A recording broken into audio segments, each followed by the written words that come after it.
This podcast is a member of the Place to Be Nation family. Visit us at placetobenation.com, the only place to be in your pop culture world. Tully Blanchard Enterprises, along with Arn Anderson, the world TV champion. Of course, Tully, the national heavyweight champion. And here's the team.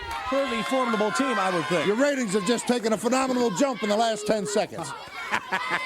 You know, I tell you, Tony Schiavone, it was hard-pressed to look for somebody that was as good as the Three Horsemen to be my partner. I tell you what, Flair, we decided he goes on, defends that world title, take Dusty Rhodes down for the last time, New Orleans, Louisiana. 4 seeds, should be number 1. The remaining 2 are the Four Horsemen, Arn Anderson, AA, and Tully Blanchard, the national heavyweight champion. What 2 athletes are better conditioned than us, more experienced than us? 2 champions combined, Tony Schiavone, are going to be unbeatable. If you want to seed us 24th, do it. We'll beat 6 teams, 8 teams, or every team if we have to win $1 million because we got expensive habits. And I got news for you. If you think that we can't go out on $1 million in New Orleans and have... Hey. Oh, my goodness. Baby doll is here with us at ringside. You know, I have a couple of words for all of you. And Arn Anderson, I'm going to start by you. You never beat Dusty Rhodes for the title, and you know it. Tully Blanchard, we all know how you won the title. I'm not going to embarrass everyone by telling you what kind of man you are. And J.J. Dillon, on my worst day, darling, I could knock you into tomorrow. And since you're talking about ratings, about how many people watch us, I am challenging you right now. What is... She has challenged J.J. Dillon right... You're challenging me!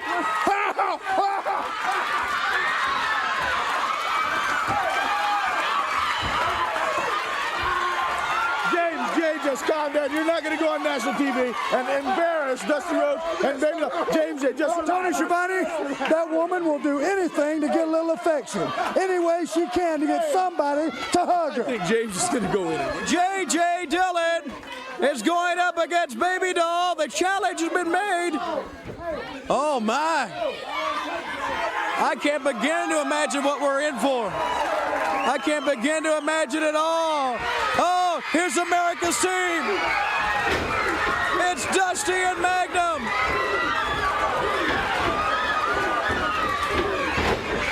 And they're all in the ring. Oh, Magnum in with Arn Anderson as Tully takes the shoe. Magnum, sunset flip. And Tully comes in for a save.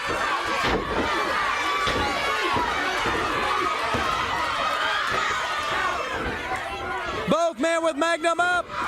Dusty and Magnum both have him down. Blanchard over the top rope.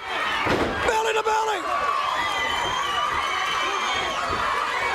And now Rhodes up on the turnbuckle. They have that right leg of Arn Anderson.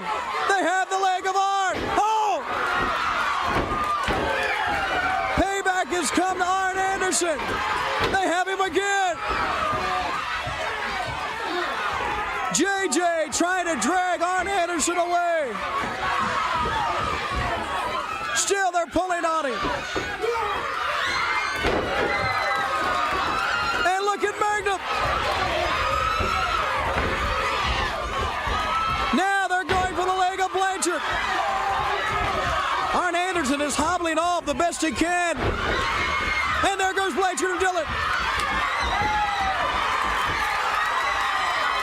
America's team coming in to clean house. And once again, a good look at America's team standing there.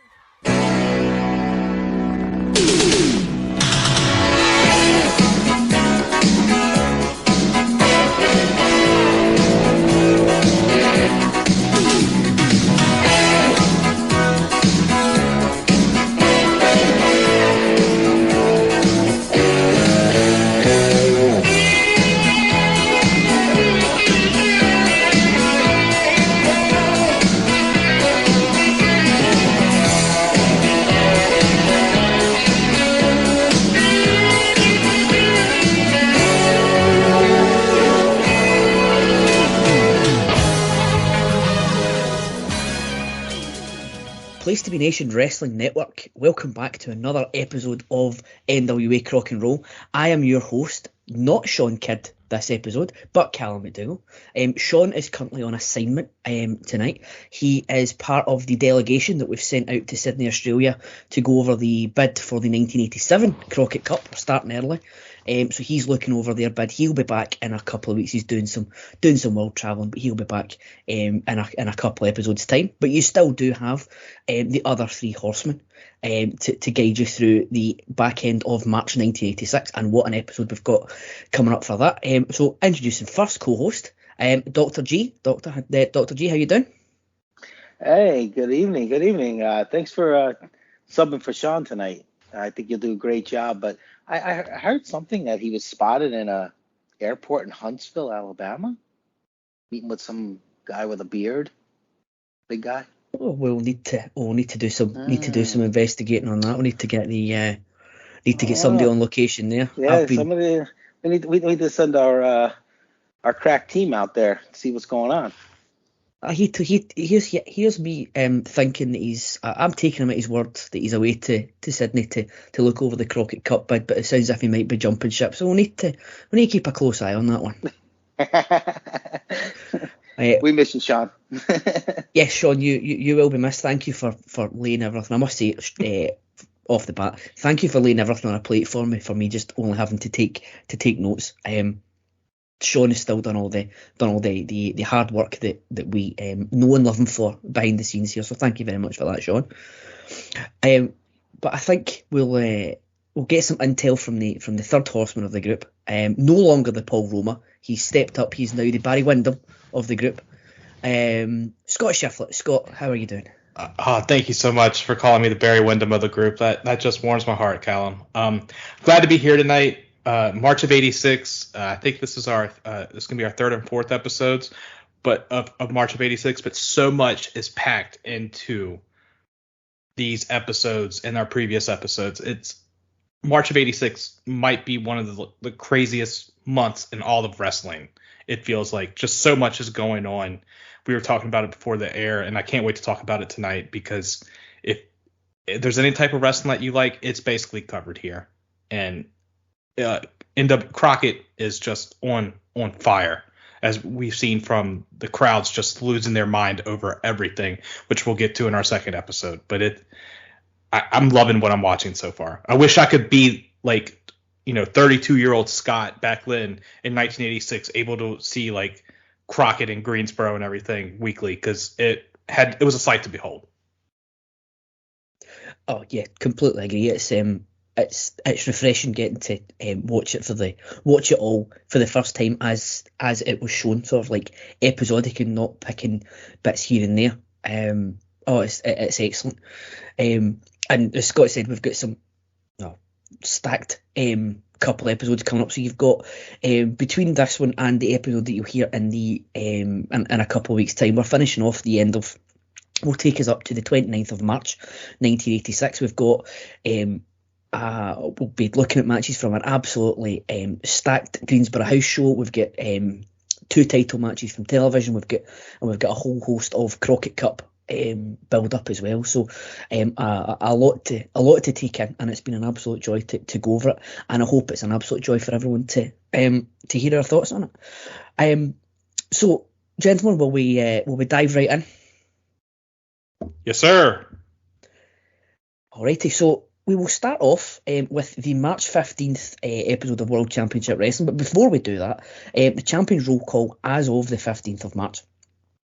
As ever, your NWA World Heavyweight Champion is the Nature Boy Ric Flair. US Champion is Magnum TA. National Heavyweight Champion is Tully Blanchard. World TV Champion is, of course, Arn Anderson. Denny Brown is still your World Junior Heavyweight Champion. Midnight Express still your Tag Team Champions. Sam Houston is the Mid-Atlantic Champion, and your World Six-Man Tag Team Champions are still the Russian team. So the first thing that we look at the on March 15th, Saturday night, is a press conference for the Crockett Cup. So it starts off with a lovely shot of the cup and a tribute to Jim Crockett Sr. And they announce once again the host city is New Orleans, and it will be held in the Silverdome, brother. Of course, that is the New Orleans, the current Caesars Superdome. Jim Crockett's wife pans then to her. She's sitting next to a picture of Jim Crockett Sr. She's sitting like she's the Queen doing her Christmas address. But she says she hopes that next year will be in Charlotte, so make that 2 Crocketts that are bitter about the venue of choice after David last month. We get words from Bob Johnson, the EVP of the Superdome, who's clearly not interested and not doing much to hide the fact that he's reading from a teleprompter, but he's happy that the Crockett Cup is coming to the Superdome. And a Todd Gordon lookalike gives us ticket information before Bill Apter, as a representative of PWI, will have the honour of the seeding of the tournament, which I think is an absolutely excellent touch. And if you've heard the previous episodes, you know I am a sucker for the small extra bits that they're doing for us. So your top 10 seeds are the Road Warriors, from 1 to 10, Road Warriors, America's Team, Midnight Express, and Ric Flair and Arn Anderson, all representing Jim Crockett Promotions. Rick Martel and Shift's favourite, Dino Bravo, representing Lutte Internationale in Quebec, otherwise known as International Wrestling. JCP's Rock and Roll Express, Tiger Mask and Giant Baba represent All Japan. The Russians representing JCP and the USSR. The Sheepherders and Ted DiBiase and Steve Williams from Mid-South. We get some rare kind words from Bill Watts, who bigs up Mid-South tradition at the Superdome, and he says he wants to have the Superdome be the site of an NWA World's Heavyweight title change, and he's convinced Ric Flair to pull out the tournament to defend the title, which I thought he'd have been courteous enough to tell Bill Apter beforehand, but there you go. He bigs up the challenger, who turns out to be the American Dream, Dusty Rhodes. Bill Apter comes back to the podium and says that Arn has chosen Tully to replace Ric Flair, and Magnum has chosen Ronnie Garvin to be Dusty Rhodes' replacement. So a lot to take in there, but I do think it gets the point across. Don't understand why they put Flair and Arn as a team, then only to announce the world title match. It seems like a long way for a shortcut there, but again, I just thought it's a nice addition, a nice, a couple of minutes here to big up the tournament as like a legitimate sporting event. So a gimmick I think they should bring back, and I thought it was quite good. So I'll go to Scott first. What were your thoughts on this one? Oh man, like we could have done without. It seemed like Miss Crockett in the same, with the other Crockett was like bitter that their own company that they own somehow was not going to be in Charlotte, but in Louisiana. It's like they were trying to be like heels in this situation, which I thought was odd. And it was showing all these people with their most monotone voice saying how excited they were for the Superdome to hold the Crockett Cup.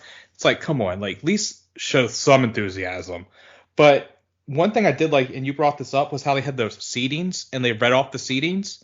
That was cool. But then with them saying late breaking news, when it's at the same, I wish they would have intercepted that, had a cut in or something where it's breaking news, I could have seen WWE doing this a whole lot better at the time, having Sean Mooney's our sources are telling us that Ric Flair will be facing off with Dusty Rhodes, and Magnum and Tully is taking over for Rick, and Ronnie Garvin is taking over for Dusty, something like that, instead of we're passing notes to each other in high school, which the NWA was trying, making it seem like they were doing. And like you said, it made the guy from Pro Wrestling Illustrated, I'm blanking on his name right now, I can see him, look like a total doofus as he just read off the top 10. But I do love the top 10 seeding. And this is a 24 tag team tournament. That is awesome.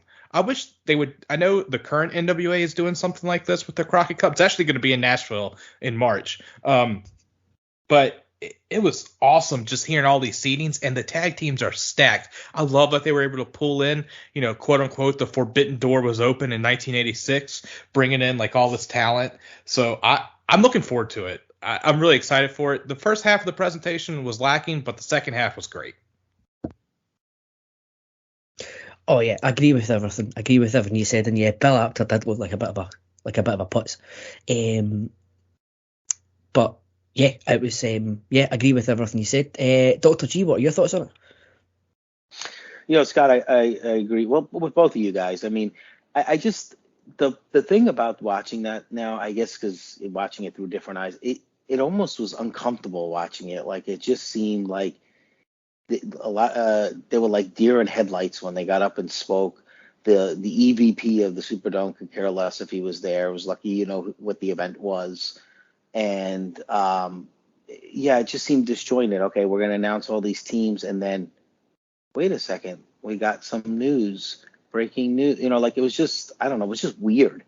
Why even do that? Why even announce that? Like let come out with that news first, and then announce the teams. But I don't know. I just it just showed you that how at times the NWA just didn't have their act together. It just they wanted to be big time, but every time they tried to do something big time, they made it look low rent, and that's basically what I got from it. I like the press conference idea. I love Scott, like you said, with the seating of the teams.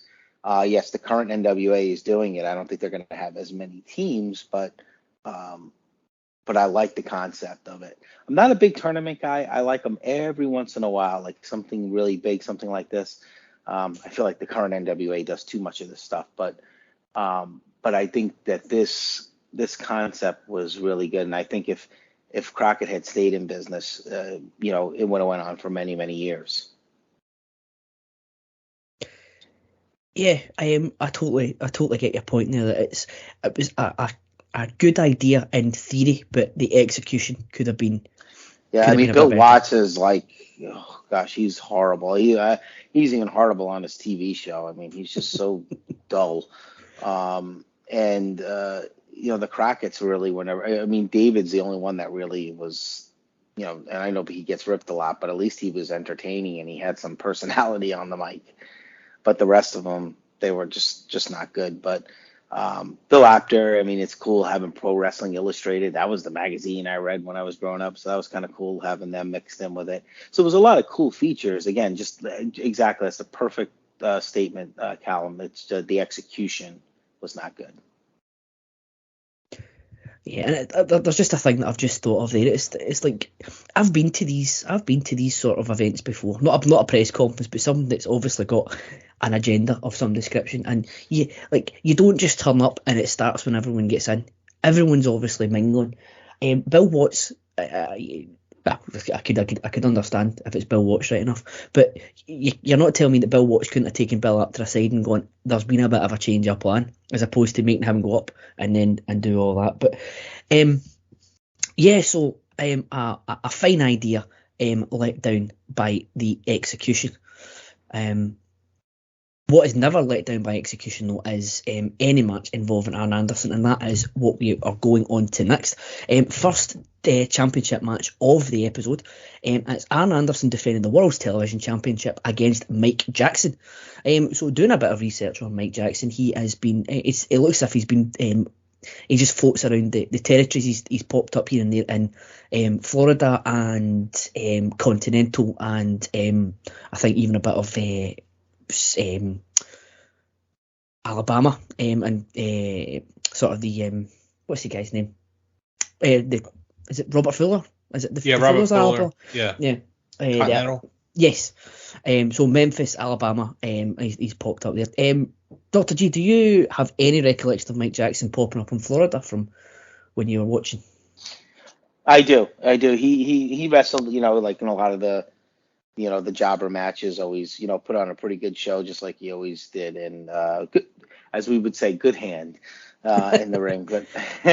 But yes, though, I do remember Mike Jackson showing up. It was so funny when you were younger and you were like, oh my gosh, these guys are, like you would see Dusty. He was in all these storylines in Carolina, and then, or, like for the Crockett, and then all of a sudden you see him on Florida and he's in all these storylines. It was like, you when you're a kid, you're trying to figure out what the heck's going on? How is he in all these different feuds? And, but I do remember Mike Jackson. He always, I think a lot of the big stars liked working with him.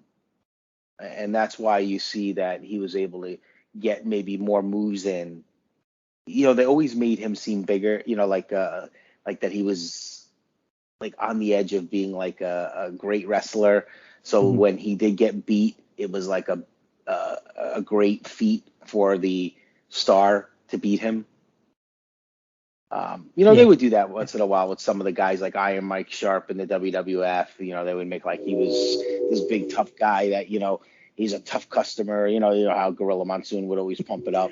That's basically how like Mike Jackson. But Mike Jackson could really go in the ring, though. I mean, he's very well trained. I think he trains wrestlers today. It wouldn't surprise me if I'm honest.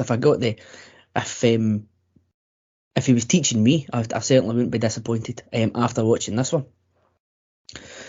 So we'll get into it. So the match starts off. Arn is in the ring. He's jaw-jacking about Dusty's whereabouts before the match, and hands off the belt to someone at ringside who may or may not have been Teddy Long. I don't know if either of you caught it. Oh, that was definitely Teddy Long. I could tell. I thought it was. It was one of those ones that I looked back a couple of times, and it was. I thought it was Teddy Long, and I knew he'd get in. He sort of started up doing that sort of stuff. So first sighting of Teddy Long on the podcast result. Arn starts off by toying with Jackson, offering him a chance to leave the ring, and Arn is carrying himself like an absolute superstar as usual. Jackson stuns Arn with a lovely head scissors, which takes him out the ring, and the crowd are immediately on Anderson's back. But it sounded as if they were actually chanting for the referee, which was a bit strange. I couldn't make it out, but it sounded as if they were going, "Tell him, Pee Wee, tell him." I'm happy to be corrected on that, but that's how it came across to me anyway. Jackson slows it down with a couple of headlocks, but the crowd is eating everything up. And Jackson, I've got a note here that Jackson's given quite the performance and not the jobber face that I'd anticipated, which goes to Dr. G's point earlier that the stars are happy to give him a bit more than they normally would. Jackson then gets a 1 count off a quick small package, but Arn rolls out to gather himself, and he's not happy and seems to be at a loss of what's happening in the match, because he's not really got the better of Jackson at this point, and the crowd is getting really behind Jackson at this point, and they are they're getting to their peak loudness as they normally do on the Saturday night shows. Arn takes back over with a big right hand and a face rake against the ropes, and then it's just excellent general Arn beatdown stuff. Jackson tries a comeback, but it's cut short as he doesn't quite get all the way over Arn on a leapfrog and ends up face planting in a nasty bit of mistiming. Jackson is rallying and has Arn on the rope before Arn counters the running clothesline with an elbow and then hits a sick gourdbuster for the 3 in what I thought was a really, really good match. Jackson really impressed me without overshadowing Arn, and Arn gave Jackson enough to make him look like enough of a threat that the crowd get really behind him, but not at the expense of himself. So I really enjoyed this one. I thought it was really, really good. I've actually gone 2.75 stars on this one. Dr. G, what are your thoughts? I agree with you. I went with 2.75 stars on this as well. I really enjoyed this, and I really enjoy watching Mike Jackson, not like just getting to the point where, oh my gosh, could Arn actually lose this match, but making Arn look good in the process. And I know Arn has spoken about him very, very highly, that Mike Jackson was one of those guys that he didn't mind, because a lot of times it was just a total squash match, but this was one guy he enjoyed working with and actually learned some things from, because Mike Jackson could go. And, again, it was one of those, and the crowd was hot. That small crowd in that studio was really into this match, because Arn was so hated that they would have loved to have seen Mike Jackson. And Mike Jackson was one of those guys, those jobber guys that really had a good following. I guess Pez Whatley did too before, as we'll get into more of him, but, he had a pretty good following too during this time. But Mike Jackson definitely, the crowd wanted to see him beat Arn, but again, people hated Arn so much. So I really enjoyed the psychology, the back and forth, and the nice way that Mike Jackson, did the job. And even though he still made Arn look good. Yeah, Jackson was really good. It was almost as if by Jackson looking as good as he was, it made Arn look even better because he actually did pull out the win at that point. So both guys were excellent. And this one. So 2 lots of 2.75. Scott, what are your thoughts? I'm going to lead off the top here. It's crazy how in sync we are. I have 2.75 as well. Oh, there we go. I was shocked. Like, my first note was I'm not meaning this to be derogatory. It's just what I thought of. Mike Jackson looks like a mechanic. That was my first thought. I mean, he looked older even back then, and yeah, I don't think he was that old at that time, but so did Arn. Arn looks the same now as he did then. So yeah, but I was just like, I'm pretty sure I dropped my car off at this dude's mechanic shop before. That was like my first thought. Good. And I had the same thing about the head scissors from Jackson. That was a really nice head scissors, and it caught me by surprise. I thought this was going to be just a squash match. The crowd was, and thank you, Calum, because I couldn't figure out what the crowd was chanting either. I actually had that note down. And like they actually had like another spot where there's a leapfrog from Arn, and then Jackson surprised him with a drop kick, which I thought was really nice. And Arn actually got out of the ring right there, and you could see that he was worried. And the crowd was just loving everything Mike was doing. And I will say the gourd buster, I want someone to bring that back. Brock Anderson should bring that back because that move just looks so vicious. And like he's down for the count when that happens. All these years I thought Arn's move was like the spine buster, which he does great, and the DDT. But holy crap, that gourd buster, like it's over. It's like he could just like put a pinky on the guy and it'll be 1, 2, 3. But Arn just looks so vicious. The Four Horsemen are just, a Minnesota wrecking crew, as they say. But I just can't get enough of. And since I did like the guest spots before I officially joined, he's just been a revelation. Like I knew Arn was good, but I didn't know he was this good. And this is great to see. Scott, I watched him growing up, but I didn't give him the respect. Going back and watching this, I'm like, wow. I mean, he's, top 5, top 10 in the the GWCW guys from 81 to 2001, and I don't think if you would have asked me this 5, 6 years ago, whatever, 2 years ago, I probably wouldn't have had him that high, but wow, he was phenomenal. He should have been a world champion. It's kind of a shame. I agree. At least U.S. champion, not just, like the TV champ. He was like the standard bearer for that, but he could at least been like a U.S. champ, or maybe, because I just saw something on Twitter where he just lays out Vader with the spine buster. And maybe I saw that one, yeah. Maybe if they had like the monthly pay-per-views, he could have got a title shot. But they only had it was 4, then 6, and when they got to 12, it was at the tail end of his career. And by that point, Hogan had came in and made WCW revolve around him. It's another podcast for another time, but it just feels like he was just missing those moments. And agree. The powers that be just thought he was a good hand, sadly. I remember hearing that, and this statistic shocked me, but I remember hearing on his pod one time that he only ever had one world title shot, and it was Barry Windham at Slamboree. Was it Slamboree 93? Where it was the NWA title, but it wasn't the NWA title. The WCW International title. Yes. And that's the only world championship match he ever had in his career, which I think is. But when you think about it, it's not. Because Flair had it for a lot of the time where he would have been one of the top guys, but then when Flair loses it to Dusty, as you said, Scott, if they had the 12 pay-per-views a year, Dusty's first challenger could be Arn easily. But for him to only have for the career that he's had, for him to only have ever one title shot is ridiculous.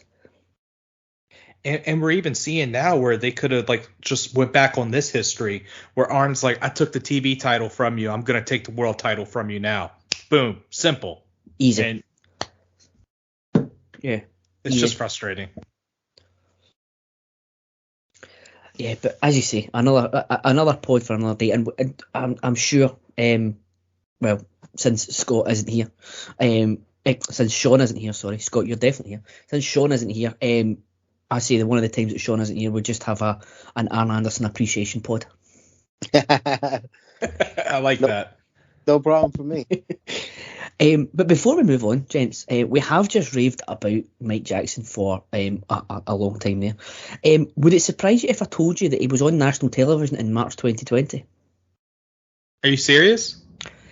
Mike Jackson, on the 14th of April 2020 edition of Impact, lost to Johnny Swinger.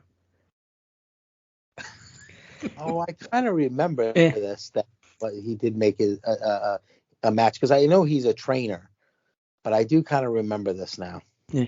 The last taping before the pandemic he was on, I remember seeing the spot on Twitter. He goes up to do like the old school, but walks along all four sides of the ring.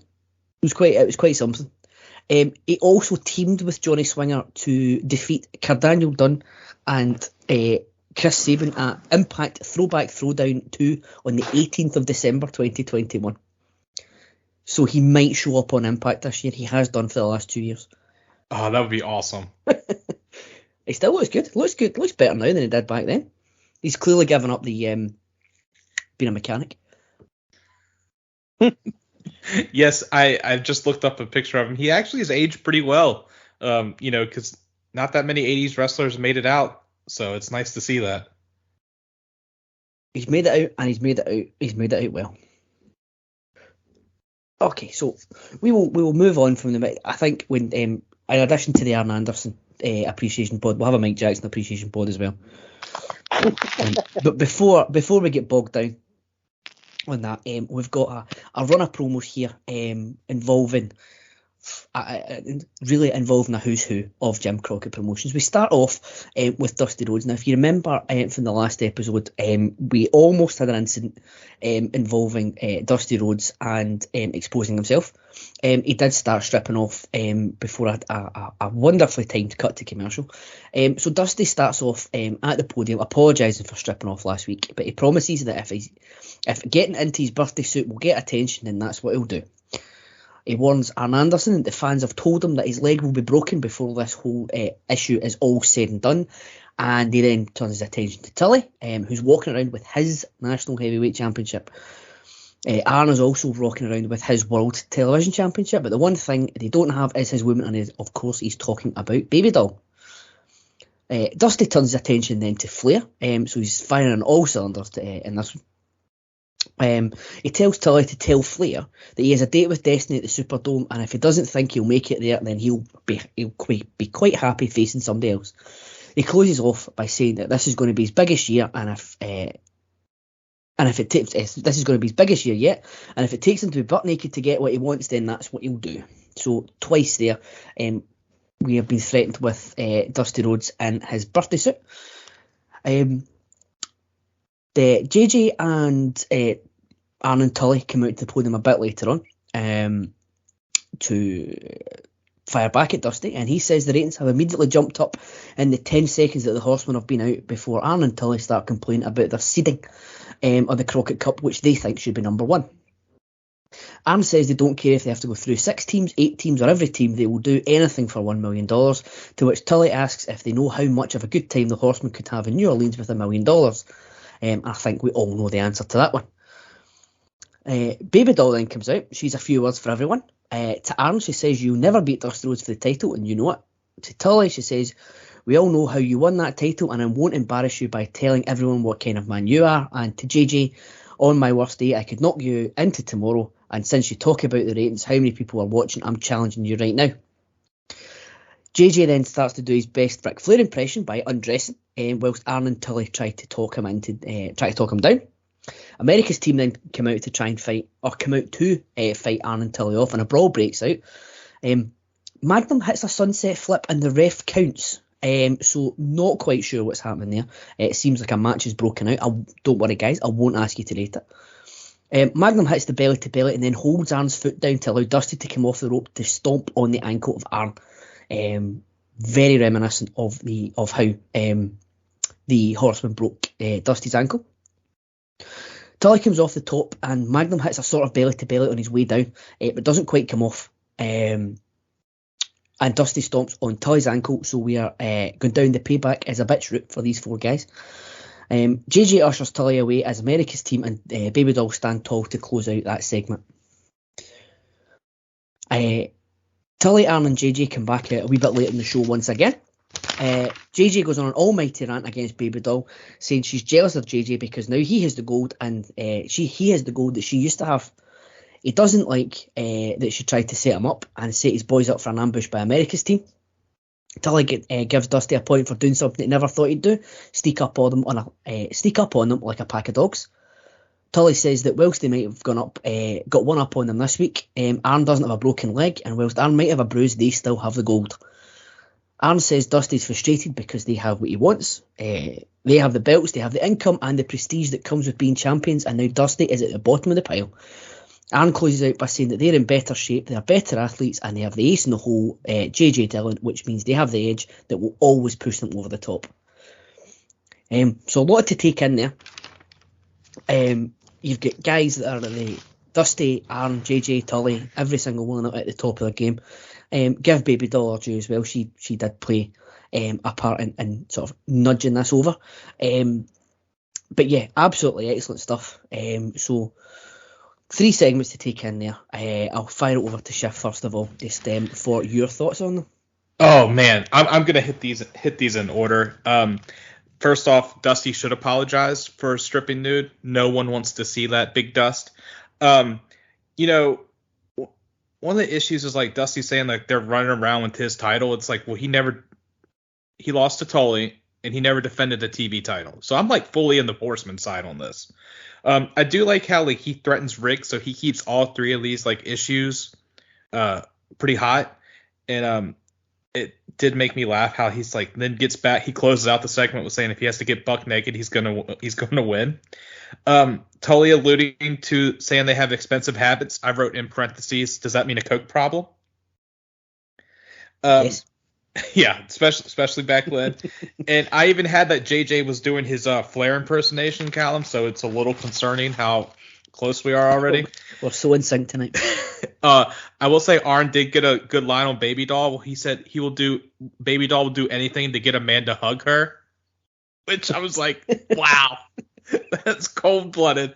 I did enjoy like the America's team going off against Tully and Arn with them saying like with everything, just like the belly to belly. And I thought they were doing an angle where they broke Arn's leg because that's what it seemed like. But come to find out that wasn't the case.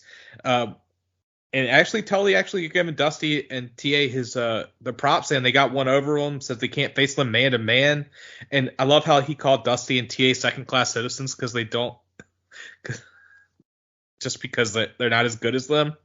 And and I missed one more. Arn said that Tully and him should be the number 1 seed. Arn, you're 100% right. Y'all are a great tag team. Just do whatever you need to do.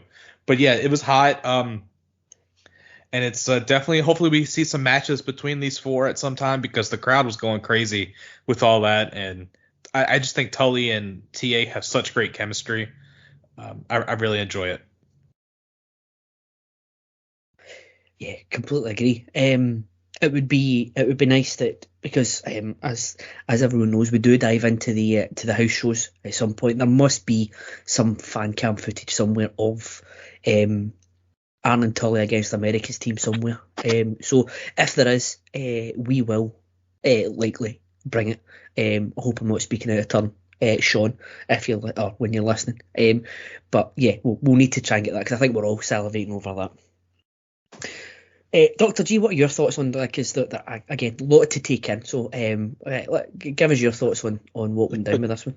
Scott summed it up really, really well. I mean, first of all, nobody wants to see Dusty buck naked. Sorry, Dust.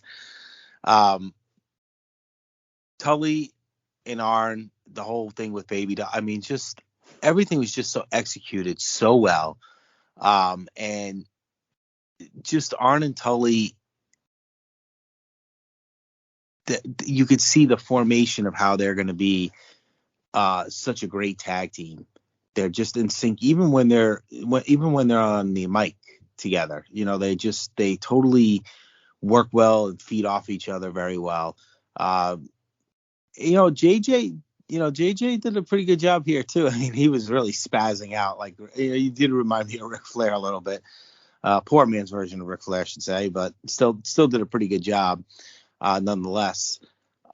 But I think I didn't realize this storyline with Baby Doll and all this went on this long.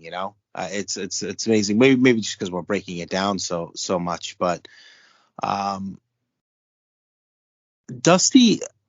It's funny because he was my favorite, like I said, growing up. But sometimes it just seems like he just rambles on and comes up with all these things like, yeah, I'm gonna go out bucking, and like I'm not saying I disliked it. It just was weird. Like what. Sometimes, like some of his promos are almost heelish at times. I agree, and like I don't know if that was a product of the time because we Justin and Scott had talked about this when doing 80s WWF. Like Hogan was the same way. Hogan came off heelish in a bunch of these promos, but the fans still cheered them. And it just seems like Dusty's sort of stealing from the same playbook here. Yeah, I agree, and. I mean, don't get me wrong. He's entertaining. He could speak. Don't get me wrong. It's just sometimes it just seems like, okay, where are you going with this, Dust? It's like, but he, again, like you said, he was involved in so many storylines between all the territories he was in. He's the booker that sometimes I think he just went out there and just rambled on because Lord knows his head was filled with so much information. He probably didn't know what the heck to say half the time because, I mean, he didn't always put himself over per se. Like, he wasn't the world champion all the time, but boy, he definitely made sure he got his time in no matter what. Even if he wasn't saying anything, he still was going to talk. Yeah. And, as you say, sometimes it's just he just says whatever comes into his mind.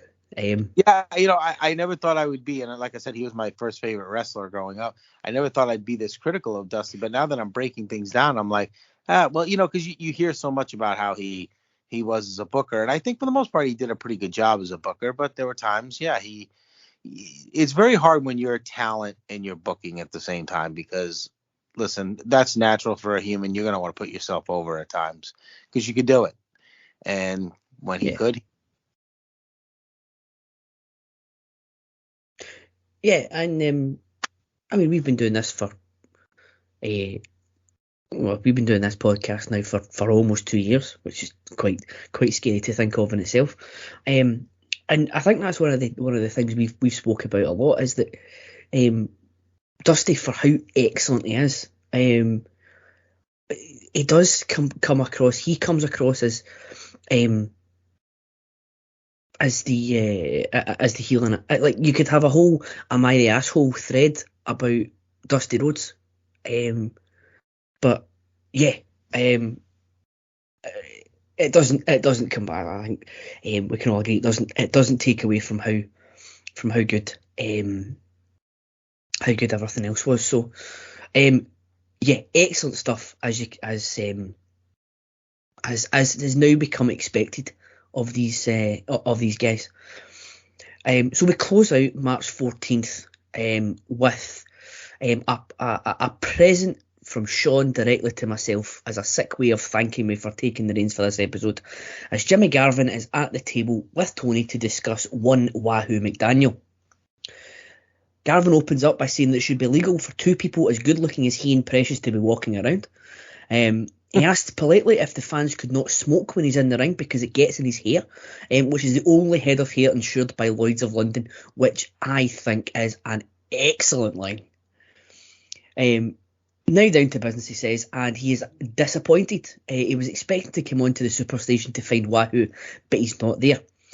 He asked Tony what weighs 300 pounds, doesn't have a lot of hair, has bad breath and is invisible. To which Precious proudly tells him it's Wahoo McDaniel.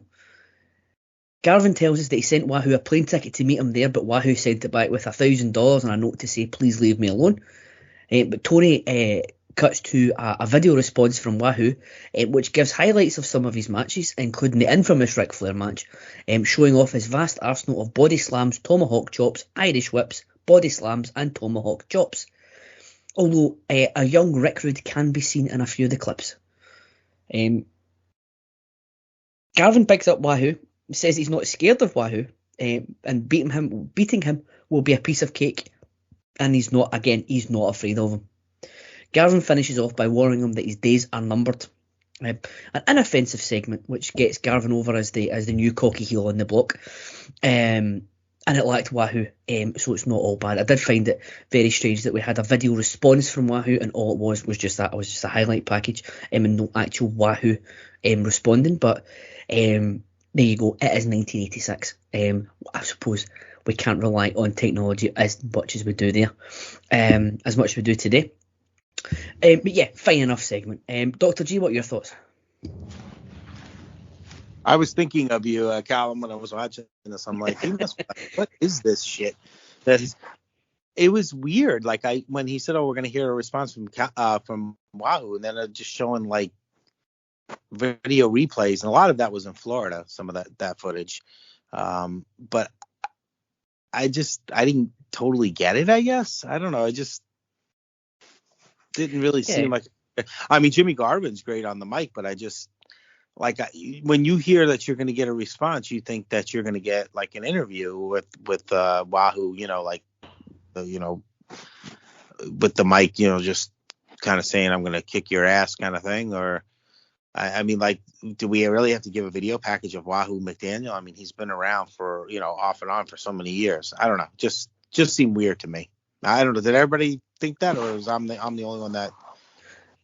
No, I definitely thought that as well. They could have even put something in, because have they not done it before where he's like sent a video from Florida, and he's basically doing the interview like almost after a show, right, in Florida.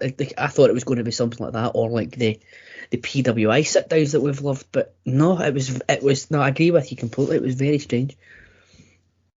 Right, Scott, what did you think about it? I expected like some type of voiceover, maybe him threatening Jimmy Garvin, but it was just like, chanting and Wahoo just doing the same three moves. It felt like, but I think Jimmy's a good heel where he's telling everyone not to smoke, which that's also a product of the times because you used to be able to smoke inside. Now people be like, what the hell are you doing? I did love Jimmy saying his hair is insured by the Lloyds of London. Like him, he's such just like a smarmy heel, which is funny because the only other time I'd seen him before this was in the not the Rock and Roll Express, Freebirds. The Freebirds in the early '90s. I can't believe I had a brain fart on that. But Jimmy Lynn says he's not scared of Wahoo, which if I was Jimmy Garvin, I wouldn't be scared of Wahoo either from that video because it's like this man didn't even threaten me or anything. So it's like, all right, well, we can try this, but, I'm probably going to beat you, old man. But it seems like they're still hyping this up, which I thought this would be a dead issue because we've seen some things like come and go. But I guess we're going to have Wahoo coming to either say something to Precious or Jimmy. And as you can imagine, I am overcome with excitement of that prospect. I wonder if you're talking about the you remember him from the early 90s Freebirds. I wonder if the obviously if you see Jimmy Garvin now, he doesn't have that hair anymore. He doesn't have any hair anymore. I know he's bald. It's crazy. Yeah. Like, because I saw him at the Hall of Fame the one year I went, and I was like, wow, that's crazy that he's like, because Michael Hayes is still Michael Hayes. Michael Hayes still thinks it's 1987. But like Jimmy Garvin, I was like that. If they had like the chronon right there that said the chyron that said his name, I would have never guessed that was Jimmy Garvin. But it seems he's moved on and Michael hasn't. Yes, in more ways than one. Yeah, but I'm just thinking here: does he get an insurance payout if he was to lose, like a loser leaves, or like a hair versus hair match, and somebody cuts it off? Does he get a payout because Mother Nature is taking his hair from him?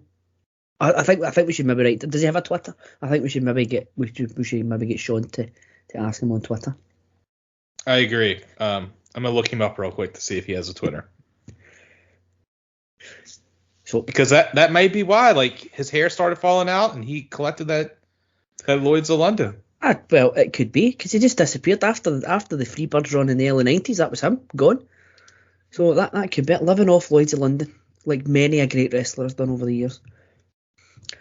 So while Scott is doing the investigatory journalism that we are renowned for. Oh yeah, there you go. So he does have a tweeter. He does have a Twitter. He's following 0 people. He has 42 followers. It's not a confirmed account. His last tweet was from 1/28/2020. Did he make it through the pandemic? Please say he made it through the pandemic. I mean, we haven't heard anything, so I'm hoping so. Yeah, here's his only tweet one of his only tweets that shows up for me is him and Steve Regal, aka Mr. Electricity, having a conversation, and it's so odd. It's former AWA Tag Team Champions, as we found out on this very pod. They beat the Road Warriors. Yeah, and he actually did say that I guess he was a pilot with Midway Airlines and US Air, and he's still with Precious. They spent 50 years together in 2020, so it's up to 52. Wow. So we'll hopefully they're still around. If I would love to have Jimmy Jam on the pod. I think we need to. Since Shawn's meeting the bigwigs in Alabama, we should be able to turn this around pretty quick. Oh, definitely. Oh, I think so. So, as we move on, and we hope the best for Jimmy Jam. It won't be the last of Jimmy Jam on the pod, maybe for this episode, but certainly not the pod overall. We go to the following week, March 22nd, Saturday night, and we start off with the Rock and Roll Express coming out to the podium. They come out to the huge reaction, as is customary for the Rock and Roll Express, and they say that they are happy to be seeded in the upcoming Crockett Cup tournament, and warn the Midnight Express that they might not be the champions by the time the show comes around. Ricky then moves on to Ric Flair, who says, comes out time and time again, putting down the Rock and Roll Express, but he says the only reason Flair has loads of women is to keep him company whilst he falls asleep. Okay. And as if he has anything to say about them, say it to their faces, and it's not nice, and not to the nice people of the audience before he scoots off. A quick, straightforward promo, covering a lot of bases. They were only at the podium for minute and a half, 2 minutes, but they hyped up the Crockett Cup tournament without taking away from the ongoing feud with the Midnight Express, and they got their licks in and Ricky got his licks in to Ric Flair as well. So. Short, sharp, and to the point, I think. Scott, what were your thoughts on it? The crowd was so loud, I couldn't even hear the start of the promo. Like, that's how much, but I'm pretty sure it was just the teeny boppers, as Ric Flair would say, that are loving some Rock and Roll Express. Ricky, not the best promo, so, like, I'm not shocked at him saying some things. Like, the only way Rick needs women is to help him go to sleep. It's like, not sure where we're going with that, buddy. But, he does he does say if Rick has anything to say it to his face. And we're definitely seeing, this is like one thing I also loved about Crockett in this era was like everyone had feuds with like 3 other people. It's not just contained to me and Dr. G having a feud. Like it would be me, Dr. G, and Calum all having like a feud at different points, but Calum and Dr. G not having a feud. I just really enjoyed that. But yeah, it's just crazy how over Rock and Roll Express is. I'd always heard the jokes, but it's just insane. Yeah, it is absolutely ridiculous. That you know who it's one of these ones you know who it is that's coming out before they even come out because and not because of their music, it's just because of the reaction they always get. Dr. G, what are your thoughts on this quick interview? I totally agree with you, Scott. I love the fact how you could see a lot of these guys are in different feuds in the same company. It's one thing, like I was saying about Dusty being in other companies, but he was in a lot, he just was in a lot of feuds, period. But this was great. And you see the makings of, and I'll tell you this, if you talk to Ric Flair today, Ric Flair loved working with Ricky Morton. And he said they were just so over the Rock and Roll Express. And you're totally right. The crowd and, the screeches when they came out was just unbelievable. They had just as much of a crowd pop as the Road Warriors and Magnum TA and Dusty Rhodes, maybe in some occasions more. But Ricky wasn't really great. It's funny because I've seen him in interviews recently. He's actually better now than he was back then. But yeah, I didn't understand what that comment was. He needs all the girls to help him fall. So I didn't really understand what he was trying to say there. Maybe it was an inside thing. I don't know. But just was one of those things. Just setting up a feud in Crockett. They just did that. Just take a minute or two, and there you go. Another feud has started. Yeah, absolutely agree with both of you there. And the line about the girls, he needs the girls to watch him or sit with him whilst he goes to sleep. It's another thing to your point earlier, Dr. G, that they just say things that come to their mind. Whereas now you get everything, a lot of the things scripted, and you hear that they get screeds and screeds of paper to do a 5-minute promo. These guys are basically told, you've got 2 minutes, go out, fill 2 minutes and talk about X, Y, and Z. And it comes out where you've got Dusty Rhodes threatening to strip off. You've got that line from Ricky Morton. If you remember a few episodes ago, Jimmy Garvin saying that he doesn't want to make love with Ric Flair, he wants to wrestle. It was like, okay, we get the point. It's a sort of put down, but they've obviously just been thrown out in front of the camera and think of it on the fly. Sometimes it hits, sometimes it doesn't. But yeah, a good promo to keep things ticking along and heating things up as we move forward. There is a lot of that on. You come to see there's a lot of promos on this one that just get things kick-started. And the next one we'll talk about is Paul Jones coming out to the podium to talk to Tony. Although Tony does start, it talks about how Jim Crockett Promotions is the home of all the big stars in wrestling, and with no hint of iron does bring out number one Paul Jones and his army. Paul Jones, by the way, is starting to rock an absolutely excellent moustache. So expect lots of notes on Paul Jones' moustache as the weeks and months go on. Jones is out with Baron Von Raschke and an interesting looking individual named Taiho Khan, I believe is how you would pronounce it, and says that his army is going to grow so much that one day he will leave the building and it will take an hour for all of his army to follow him out of there because there'll be so many of them, which I got a wee chuckle at. I thought that was pretty good. He says that 1986 will be the year that his army takes out Jimmy Valiant, to which I say I hope so, because he's been trying to do it for the past 2 years, and he promises a big surprise for Jimmy Valiant. He gets his 2 cents in about the Crockett Cup as well before heading off. So again, short, sharp, and to the point. Although it does sound as if the Jones and Valiant feud is going to kick on a good bit into 1986, which really is a joy to behold. But no, inoffensive stuff from my point of view. Dr. G, what were you thinking?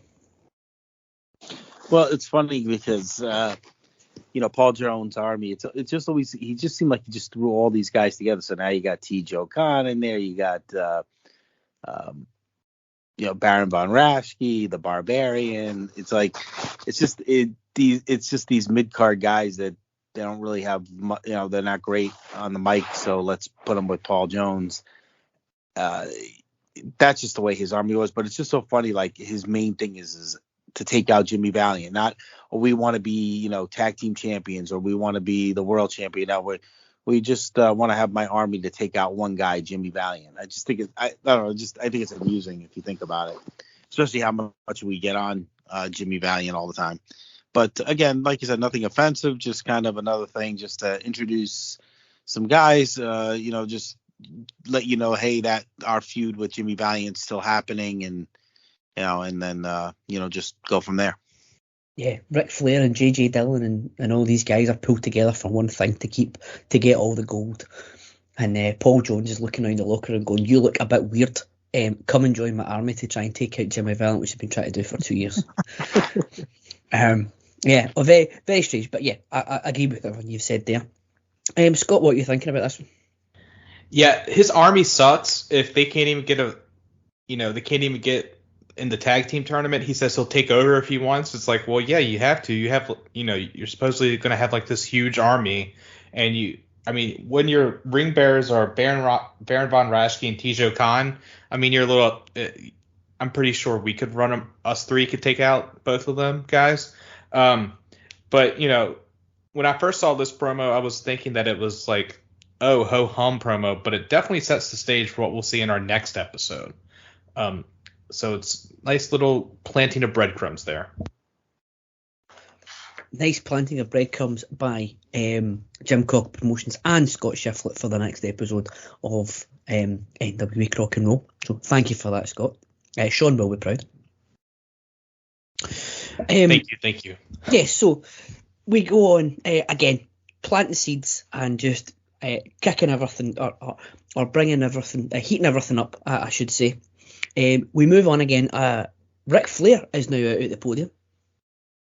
He starts off in typical Flair fashion by asking for a moment's silence for all of the college co-eds on spring break who happened to rendezvous with Ric Flair when he was in Florida over the weekend. Oh, that's 100% true. That's absolutely. Just 100% true. Yeah. There's no ifs, buts, or maybes about that. All these co-eds apparently woke up the next morning wondering if there is life after Ric Flair. To be honest, I'm glad he did add the last bit of the week, the last part of that, because at the start it did sound a bit snookish, if you ask me. If you know, you know. He turns his attention to Ronnie Garvin and says that what makes him the best is that he thrives on facing the greatest competition in wrestling. And when you see him come out in his $2,000 suit, you know you're looking at the best. He says that Garvin might be a bad apple, but Flair is just that bit badder. It doesn't matter where it is. If it's in a cage, he will beat him within an inch of his life and keep his baby next to him. Said baby being the title, and not David. He makes a big deal of stepping out the tournament and the chance to win $1 million to defend the title against Dusty. He says that he's agreed to the match on one condition, that if Flair beats Dusty at the Crockett Cup, Dusty Rhodes will not get another shot at the World Heavyweight Championship. Flair ends the promo with another shot at Ricky Morton and his teeny bopper fans before styling and profiling his way off the set. Another great Flair promo for me. Again, just the next in a long line of excellent promos. As we were saying earlier on, 2 or 3 feuds happening at the one time, but they all get their place in the promo, and we do have the major stipulation added to the Crockett Cup title match. So nothing to complain about on this one. Scott, do you have any complaints? Flair is just a master promo. Like him talking about with him saying that all the college girls are wondering if there's life after Flair was just awesome. And I loved how, he tells Dusty, he says, this is your last shot while I'm champion. I love that stipulation in wrestling. It usually means they're going to win 95% of the time. But there's also that 5% where they lose, and it's like you gotta wait till someone beats them, and it's just great. It's a feud ender, in my opinion. Oh, definitely. Because we've seen a lot of Flair and Dusty, and we've seen Flair beat Dusty and Dusty beat Flair. To your point, that's could be the nice full stop on this one. And Dusty's got to wait, as you said, until Flair loses the belt, and Flair's, apart from a couple of days around Starrcade, Flair's had it since we started this podcast. So yeah, totally agree with you there. Dr. G, what are your thoughts on it? You know me, I love listening to Ric Flair. I mean, he's just totally on all the time, and just the way he's just so egomaniacal about himself, it just gets him over. But he's just one of those guys. He was that cool heel even back then, before it was how it is today. Where he still had his people that cheered for him no matter what, just because they just loved listening to him speak. And then, what are the college girls going to do after Ric Flair? How are they going to move on? Just totally good stuff. And on the stipulation with Dusty not getting another title shot, it's good. I mean, in wrestling, if they could stick to what they actually, the stipulations, yes, Scott, in theory, I agree with you. It's a nice way to end a feud, but unfortunately, you know how it is in wrestling. It's like, everybody doesn't have a memory. Let's, they should give us more credit than that. But another great Ric Flair promo. Nothing. I don't think we'll ever say that he did a bad promo, to be honest. No, and if there ever is that time, something's gone horribly, horribly wrong. But yeah, just you when you see Flair up at that podium with Tony, you know magic's going to happen. Unfortunately, in my opinion anyway, same might not be able to be said about the next bit. We move on to Tony again at the podium, and he bigs up and introduces Joe Nighthawk Coltrane, who's joining Jim Crockett Promotions. He says that Coltrane is a former serviceman and a super athlete from East Tennessee State, and is apparently one of the top pro wrestlers in the world with a very impressive background. So impressive that he has nothing on Cage Match prior to this. Nighthawk cuts your typical respectful Jim Crockett Promotions full of great athletes and very proud to be here promo before being interrupted by Jim Cornette just as he began to ramble. James E complains that he was waiting to come out and talk about how good the Midnight Express are, but his time's been taken up by Joe College, who nobody wants to hear from. Coltrane apologises to Tony, saying that he's new around here. He thought this was his interview time and walks off, much to the delight of Cornette, who seemingly outsmarted him. Cornette just leaves, but he comes back out later on for another promo, interrupting Tony's birthday and anniversary announcements by wishing the Road Warriors a happy 10-year anniversary on graduating the 6th grade for the 8th time. Just wonderful. Jim rounds off all the teams that the Midnight Express are better than before Nighthawk comes back out, again explaining that he's new around here, but that he now thinks he knows what's going on. He threatens Cornette not to interrupt his television time again, and Cornette is seemingly about to fill his pants when the Midnight Express come out to back him up, and then switches back to good old cocky Cornette. Rock and Roll Express come out to even the odds, and the bad guys walk off. I am not sure this is necessarily the best way to introduce your new signing by making him look like an absolute idiot in his first interview, but it is what it is. This seems to have done more for Cornette and the Midnight Express Rock and Roll's feud than it does for your new signing, because he does look like a complete putz. But never mind. It does again adds a wee bit to the. It keeps the Midnight Express and Rock and Roll feud at the front of everyone's mind. So can't complain too much about that. Dr. G, what did you think about this one? I don't even remember this guy being introduced. Did he even have? I'm wondering if he even has any matches. I do not remember this guy at all, and I have a pretty good memory for this stuff. I did look.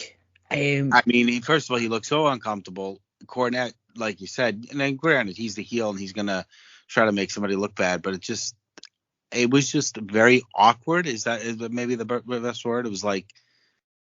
It was uncomfortable. Like it was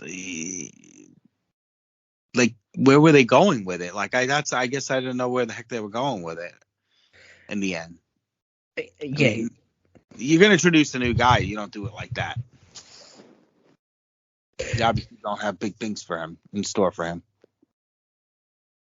No, I did look it up. I can only see, I've got it back up again here. I can only see that he had, again, going by Cage Match, which might not be 100% accurate, but they've only got 9 matches of his from Mid-Atlantic between March and May. Doesn't look as if he even makes it past May. I kind of remember the name, but I just don't remember this, introduction. And honestly, there's really nothing much memorable for it. I mean, Jim Cornette just did his master talk and made him look like a fool, and basically that's it. Yeah. And I mean, if you don't, there was nothing memorable. I'm not surprised that you don't remember anything of him, because if the rest of his time with Jim Crockett Promotions is the same as his introduction, then yeah, not exactly memorable. Scott, what are your thoughts on it?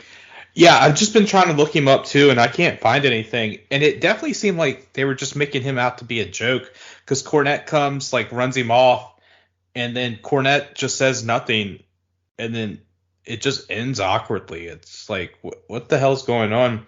I will say, like, you know, then Coltrane comes out the second time with him. It's like, we don't like you. And then I did like, you know, Rock and Roll Express coming. That gives him a little bit of the rub, but it looks like it was all for nothing. Like, I'm trying to Google this guy, and I can't really find anything out about him. When I type in Nighthawk Coltrane and then do Joe Coltrane, it's like brings up a saxophone guy. I don't think this is the same person, but it's I don't know. This was like a misstep for Crockett right here. I think they were like thinking, oh, Cornette can save anything, and he just made me think, like, what the hell's going on the whole time while watching these two segments. Yeah, it was very strange. I mean, just now we've got the what's his name? Veer is coming, and he's been coming to Raw for about 3 months now. That's a better way of introducing, because at least the guy's now a meme and he's memorable. That's a better way of introducing somebody than Jim Crockett have done for this guy. The guy's just got off to it. If it was going to be something special, they've completely ruined it straight away, because he's just, as you said, he's just a joke and a bit of an afterthought already, and he's only been in there for one night. So unfortunate, but it is what it is. You can't win them all. Not everyone's going to be Ric Flair or Arn Anderson. The last bit the last couple of the segments that we'll talk about on this episode of Saturday Night surrounds Magnum and Nikita and their ongoing feud. Obviously my favourite feud, given the barnstorming matches that they've been having so far. Go back to the last couple of episodes if you want to hear my thoughts on them. Tony introduces Magnum TA and Wahoo McDaniel to the podium, and Wahoo has come armed with, of course, his trusty Indian strap. Apparently Dusty and Magnum asked him to complete their team to go up against the Horsemen. Magnum, completely lying through his teeth, says it's a pleasure to have Wahoo here and a pleasure to have him on their side. Magnum hypes Wahoo's skills before moving on to Nikita and says he wants him in the ring, and if Nikita wants a Russian chain match, then so be it. So a quick one there from Magnum. Russians are out later on with Tony, and they still have the 6-man tag team trophy, despite Crusher Khrushchev obviously being on the shelf at the moment. Tony announces that they will be in the Crockett Cup as well. Ivan says it's about time that Magnum agrees to sign the contract for the Russian chain match, and it's with the Kremlin just now for final preparations. And again, that's just another small touch that I'm loving. They've got their own lawyers back in Moscow, just making sure everything's fine. The Superdome and the Crockett Cup will be Magnum's first test, and if he passes that, the next test will be the Russian chain match. Nikita takes over, chain in hand, and talks about the dangers of the chain match. Ivan says it's destiny that Nikita becomes US champion before he turns their attention to the Road Warriors. He says that all the talk is about the Crockett Cup, but mentions that all the towns and cities that the Russians and Road Warriors will have to face each other, and says the Road Warriors will be eliminated before the tournament even starts. These couple of segments move on the Magnum and Nikita feud. Even though it's a bit bizarre to me that America's team, who have been aligned with almost every face on the roster, and have been saved previously by the likes of Sam Houston and Manny Fernandez, they have made the call to Wahoo. We've not seen Manny Fernandez pretty much at all since Starrcade, but you bring in Wahoo. Must obviously be, I imagine it's just to give him something to do whilst he's not with Garvin, but I'd have preferred Manny in it. But other than that, I think two again decent enough in promos, and again just going back to what we were talking about earlier, everyone's not got one thing to do, they've got 2-3 things to going on at the same time. So yeah, keeps all them ticking along as well. So I'll go to Scott first for your thoughts. It's crazy seeing TA hype up Wahoo because if memory serves, we've seen them have some matches together in the past couple of months. So it's nice, like, he's like, and Wahoo even says, like, you've earned my respect. So it's nice to, like, bring that up. It's like, yeah, we've had issues in the past, but we're gonna fight these horsemen together. And I love how TA, like, when he starts talking about Nikita, he's already intense man as it is, but like he switches to like another gear here. And like he's tired of talking, wants to wrestle, and he's like, I'll do it in a Russian chain match. Then we see the Russians, and Nikita's just saying he'll choke him out with the chain, which, I'm sure, like Dr. G has said before, I thought he was speaking like Russian, but it's like just broken English as him and Ivan are like talking about the Kremlin and stuff. And I love how they say, like, we can't wait to fight the Road Warriors in the cage in Richmond, Virginia, and Spokane, Washington. All right, Calum, little geography lesson for you. Richmond is on the East Coast. Richmond, Virginia is on the East Coast. Spokane, Washington is on the West Coast. That's some frequent flyer miles that these guys are getting for this tour. Complete opposite ends of the country here. I'm not sure how you are with American geography, but I just want to let you know they're not close to each other. So that's like a hell of a tour they're going on. But I like how they do that. It's like, we're going to fight you in Richmond, and then we're going to fight you in Spokane. Because this is when the companies were not making money like WWE as an AEW with their TV rights. They were making money at the house shows. So it's like, if you want to see these matches, it's going to have to be here. And it's just like the perfect thing. And this is how we get these fan cam footage, which we'll see with the next episode as well. Yeah, I knew that. My geography's not even the best. Like, my Scottish geography's not the best. So thank you for giving me the heads up. I knew that Spokane. I know that Washington is like the northwest, but ask me to point where Virginia is on a map, and I've got no idea. So thank you for that. No problem. Wasn't trying to be condescending. I was just saying, like, these are so weird that they're talking about these matches and they're on opposite sides of the country. Oh no, not condescending at all. No, I was actually surprised when they said when they talked about Spokane, because I'm thinking that's not really Crockett territory, but I suppose they were on the Superstation at that point, so obviously they might get it. They might get it out there. So thank you. Every day's a school day. Dr. G, what are your thoughts on these couple of interviews? Scott, I think at that time, if you notice, they do try to throw in towns because those are the towns that they may run in, and hearing it on the national television, almost kind of like a little plug about, hey, we're going to be in your town. We cover it all. They were trying to become look like they were more national, kind of like the WWF. So that's probably why they did it. All the interviews were good. I mean, Nikita. It's so funny because now we laugh at his accent, especially that we interviewed him and we know how he really speaks, that to think that we actually thought that he was Russian is actually kind of funny. Back then. Wahoo Magnum, it was interesting that they at least acknowledged that they did feud at one time. And, now Wahoo's going to help him, but Wahoo is just not good on the stick at all. I guess I'm trying to figure out why he was so popular. I mean, I guess maybe he had some pretty good matches. He was just a tough guy, but when he was a face in the various territories, he was always very over. But listen, we don't get why people love Jimmy Valiant either. So now Wahoo, I probably soured on more as I've watched things compared to what I used to think of him, which is kind of funny. But no, good. Some decent promos, just setting things up. Nothing offensive there. Yeah, I think with Wahoo, we've only been, obviously we're in March of this is actually us hitting our 12, like month 12 of actual timeline stuff. So there must have been a lot of Valiant stuff and Wahoo stuff that we've not seen. That is why they're so popular. Although Matt Souza might disagree with Valiant after watching, was it Jay Strongbow he faced at that Madison Square Garden one that Shawn made us watching? That was horrific.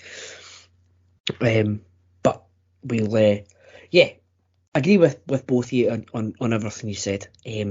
Nice, moves everything nicely along. And we finish off this episode of the pod with our Crockett Cup team spotlight.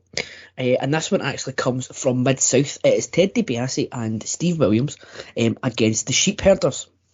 DiBiase and Williams are the current Mid-South Tag Team Champions and are the number 10 seed for the tournament. And the Sheepherders are obviously the artists soon to be named the Bushwhackers.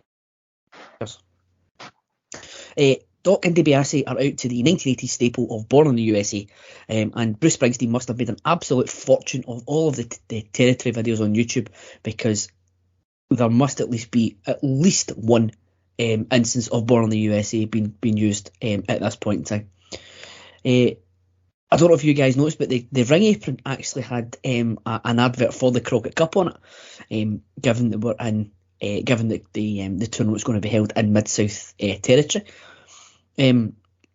DiBiase looking a lot better and a lot healthier than the last time we saw him on the pod, where he took on Flair and bled a gusher that I believe legitimately he needed a blood transfusion for. If he didn't, that genuinely shocks me. Bit of a stop-start at the beginning, before Doc and Butch finally get into it, but there is very little finesse in this one. And the crowd are eating up every single bit of it. DiBiase gets the hot tag and cleans house, but then a bit of miscommunication almost derails them. Don't know if you guys noticed, but it looked as if DiBiase was going to go up for a drop kick at one point. But amazingly, whilst he is in the air, he realises it's not going to happen. Lands on his feet and transitions right into a headlock. Which didn't look as awkward as it sounds. Very smooth transition, which I thought was sort of very, very impressive. Just shows you how good DiBiase actually was. Jack Victory gets on the apron with the New Zealand flag, which distracts the referee, and all hell breaks loose. DiBiase looks to have it won with the figure 4, but Luke comes off the top with the flag onto DiBiase's chest, and Butch covers for the 1, 2, 3, and to win the match and the Mid-South Tag Team Championship. Both the teams were scheduled to win the tournament, as we said, but unfortunately DiBiase gets injured before the tournament and is replaced by the man that personality forgot, Terry Taylor, to complete Team Mid-South. I thought this was a really, really fine TV match. Some big names involved, and always good to see sort of sheepherder era bushwhackers and not proper WWF bushwhackers. I went 2.25 on it. I think that's probably just down to the sort of slowish start you got on it, but it was a fine match, and I can't really make any complaints about it. Dr. G, what are your thoughts? I went 2.5 stars on it. It was a good TV match. I mean, UWF was just starting to get started. Did you hear in there like Jim Ross saying like, we didn't get the new belts yet because I guess I don't know. Yeah. It was the Mid-South belts. Like we didn't get the new championship. It's just these are the things again why these companies struggled against WWF. It just sometimes just seems so low rent. If you're going to be the Universal Wrestling Federation, why didn't you change all the titles right off the top? Instead of calling it Mid-South this, Mid-South that. If you're trying to get away from they got a lot of syndication around the country. People don't care about the Mid-South championships. They want to hear, Universal, Wrestling Federation tag team champions. I don't know. I just picked up on that. It's just, again, some of the things why the WWF just reigned supreme during this time. It's so funny because when you see the Sheepherders as compared to when they were the Bushwhackers, it's like two totally different teams. But like you said, it was a pretty good match. DiBiase is just, you could tell he's great in the ring. Terry Taylor replacing him. Right there. Oh well, what are you gonna do? But no, it was a decent match, decent TV match. 2.5 stars. Nothing, nothing too great, but nothing horrible. Average. Yeah, I think that's fair. There's nothing. It wasn't the best match we've seen. It certainly wasn't the worst match we've seen. So I think middle of the road is probably The fair. crowd was into it, which kind of sometimes will help make a match a little bit. Oh yeah, definitely. If there's a good crowd, it'll make a bad match bearable. I think a lot of the time. Scott, what are your thoughts? I really enjoyed this match, guys. I seeing Ted DiBiase as a babyface is something new to me, because I just think of him as the $1 Million Man. Besides, when he was the face manager of the Steiner Brothers in the late 1990s, and also seeing the Sheepherders as the Sheepherders and not the Bushwhackers, because I've heard they're pretty nasty as the Sheepherders. So that was sweet. And I didn't realize that was Jack Victory. I thought that was Johnny Ace, because I'm pretty sure Johnny Ace is the wrestler that does it in when they're in Crockett and at WCW later on. And just seeing Doc, I'd always seen great stuff about him, but seeing him as a badass here was pretty awesome. These guys were going at it. The ending was kind of wonky with the flag hit over on the base and the Sheepherders win the tag titles. I was not expecting that, because I thought they were getting ready for the Crockett Cup. It would make sense to have the Universal Champs, but the Sheepherders are also in the Crockett Cup, so it's nice. I went 2.5 as well. I wish I could see more of this. Made me want to go actually look for more UWF and Mid-South on Peacock, just off of how hot this match was, because I've always heard good things about it, and I was shocked at how much I liked it, because normally when I have to watch this stuff, I'm just taking lazily notes as I'm watching, but I was tuned in the whole time. That I don't have that many notes because I was so glued to the TV. I had to go back and watch it a second time. Yeah, that's I find that when I'm not doing these notes that. I say that normally, because that's the first time I've done these notes. Normally, I can tell how good a match is by the amount of notes I've got. The more notes I've got, it's probably sarcastic comments I've got as opposed to anything to do with the match. But if there's a really good match, I'll have barely anything. So,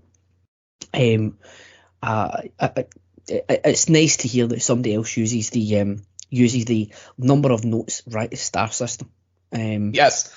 It's concerning how in sync we are today, Calum. And I just started, full time with you guys in the past couple of months, so and we're already in sync with that. Oh, you've definitely hit the ground running. No complaints with any of the with any of your comments there, and I think we're all much of a muchness. I mean, I went 2.25. I easily convinced to go to 2.5 because it was a fine match. I've really enjoyed a lot of the Mid-South stuff that we've watched. Other than the Ric Flair Butch Reed promo, which was, I'm still shocked wasn't cut out of the network version or the Peacock version, whatever streaming service you use. But a lot of the Mid-South stuff has been excellent that we've seen. And I do think I think there is a good bit of Mid-South. I started watching. I started doing a mini chrono watch during lockdown of Mid-South. I kind of fell away from it after a few episodes, but no, really impressed with everything I've seen. So I might do the same, Scott. I think I might get into a bit of Mid-South watching as well.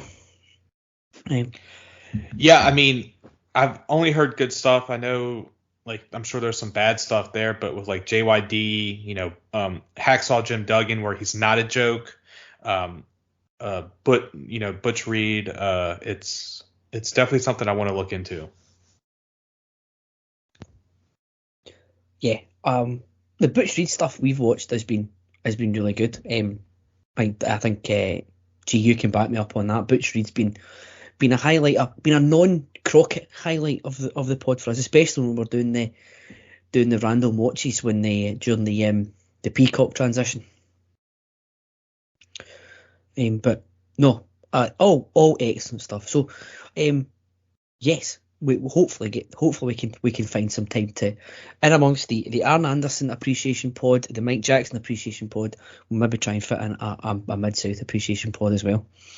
But that wraps us up for this episode of NWA Crock and Roll. We won't be doing the awards this time as usual when we do batches of 2. The awards will come at the end of the second episode, which will be coming to you in a couple of weeks' time. We'll cover, we actually only cover one day in the next episode, March 29th, where we have an episode of Mid-Atlantic, we have an episode of Saturday Night, and we have